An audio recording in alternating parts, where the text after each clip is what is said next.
Miss Lehmann back with some more of The Mouse and the Motorcycle. Chapter 8, A Family Reunion.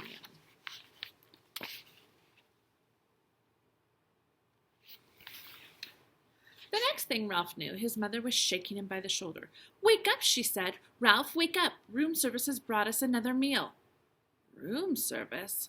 Ralph rubbed his eyes, not believing what he had heard. Room service has brought our dinner? "Yes, a real feast, a whole blueberry muffin and a chocolate chip cookie," said Ralph's mother. "Get up, we are having a family reunion." It all came back to Ralph. "Oh, room service," he said at last. "You mean the boy, Keith. He is room service to me." Ralph's mother sounded happy and carefree. Ralph sat up. Already his aunts and uncles and many squeaky cousins were arriving by the secret pass in the space between the walls. It was a long time since anyone had had enough food for a family reunion, and there was rejoicing in the mouse nest for everyone but Ralph. He was thinking of the motorcycle he had lost and the promise he had broken. He had a dull, heavy feeling in the pit of his stomach, and he did not feel like celebrating. "Why, there's Ralph!" squeaked his Aunt Sissy, who thought she was better than the rest of the family because she lived in the bridal suite where she led her relatives to believe riches of rice fell to the carpet when the bride took off her hat and the groom shook out his coat. The rest of the family knew Aunt Sissy was not as grand as she pretended to be because very few brides and grooms came to the hotel these days. "My, how you've grown!" Ralph never knew what to say when people told him how he'd grown. "Well, well, if it isn't Ralph," said Uncle Lester, who had a nest inside the wall of the housekeeper's office where the maids dropped donut crumbs every morning at 10 o'clock when they had their coffee. "What's this I hear about you riding up and down the halls on a motorcycle?" Uncle Lester had a way of saying the wrong things at the wrong time. "My land, a motorcycle?" said Aunt Dorothy. "Isn't that pretty dangerous?" "Wouldn't mind riding one myself if I were a few years younger," said Uncle Lester. All the little cousins came crowding around Ralph. "Show us your motorcycle," they squeaked. "We want to ride it. Come on, give us a ride on your motorcycle, Ralph. Huh, Ralph? Come on, Ralph, please."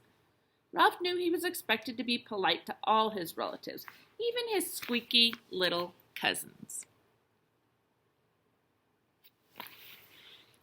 Well, embarrassed and ashamed, he looked down the floor. I sort of lost the motorcycle in a pile of sheets and pillowcases." "Lost the motorcycle! Oh, Ralph!" cried his mother, genuinely alarmed. Ralph knew what she was thinking. Did this mean the end of room service? Did she have to go back to pilfering crumbs for his brothers and sisters? "That's a young mouse for you," said tactless Uncle Lester. "Can't take care of anything." "If anybody asks me, I think it's a good thing he lost it," said Aunt Dorothy. "Riding a motorcycle is just plain foolhardy." All the little cousins looked disappointed and sulky. "I don't think he ever had a motorcycle," said one. "I bet he just made it up," said another, and the rest agreed. Ralph felt terrible. The family reunion swirled on around him. The muffin and cookies were divided. Cousins fought over the blueberries. Uncles, usually overweight uncles, asked for second helpings. Everyone talked at once. The little cousins finished their dinner and went racing around the mouse nest. The aunts and uncles raised their voices to be heard above the racket their children made. Suddenly, there came from the knot hole a noise that drowned out the squeaks and squeals of young mice at play. "Shh!" Not a mouse moved. They looked at one another, too terrified to speak. "Psst! Hey, Ralph! Come on out," whispered Keith at the entrance of the mouse nest. Ralph's mother gave him a little shove, but no one spoke. With heavy feet, Ralph walked to the knothole, but he did not want to go into room 215. "What do you want?" he asked. "You and your family better be quiet in there or my mother will hear you. You know how she is about mice," Keith said. "I don't know why people say things like, 'You're as quiet as a mouse.' You sound like a pretty noisy bunch to me." Behind Ralph, his relatives began to tiptoe quietly away to their homes, leaving his mother to do all the cleaning up. "Did you have a nice picnic?" Ralph asked, dreading what he must tell the boy. "Yes, we saw an old mining town with a real jail with bars on the windows." Keith reached into his pocket and pulled out something curved and hard and white with a rubber band fastened to it with a piece of Scotch tape. "I brought you a present," he said. "Come on out." Puzzled and curious, Ralph squeezed through the knothole. What is it? He asked. Whatever the object was, he had never seen anything like it. Half a ping-pong ball I found down in the game room, said Keith. See, I padded the inside with thistle and down and anchored the rubber band to the top with Scotch tape. What for? Ralph still did not understand. A crash helmet for you. Keith set the half ping-pong ball on Ralph's head and slipped the rubber band carefully around his whiskers until it rested under his chin. There, that's just right. You need it big so there will be plenty of room for your ears. When you ride a motorcycle, you need a crash helmet. Ralph peered at Keith from under his new crash helmet, which rested lightly on his head. He knew he looked every inch a motorcycle racer, but never in his whole life had he felt so ashamed. He longed to crawl off into his hole and never face Keith again, but his conscience, which until now he did not know he had, would not let him. There was nothing to do but stand there in his fine new crash helmet and confess. You might as well know, he told Keith. I lost the motorcycle. Lost the motorcycle? Keith, who had been kneeling, sat back on his heels. But how?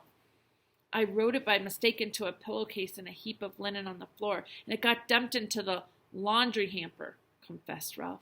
You rode it into the pillowcase? Repeated Keith. But you weren't supposed to ride it in the daytime. You promised.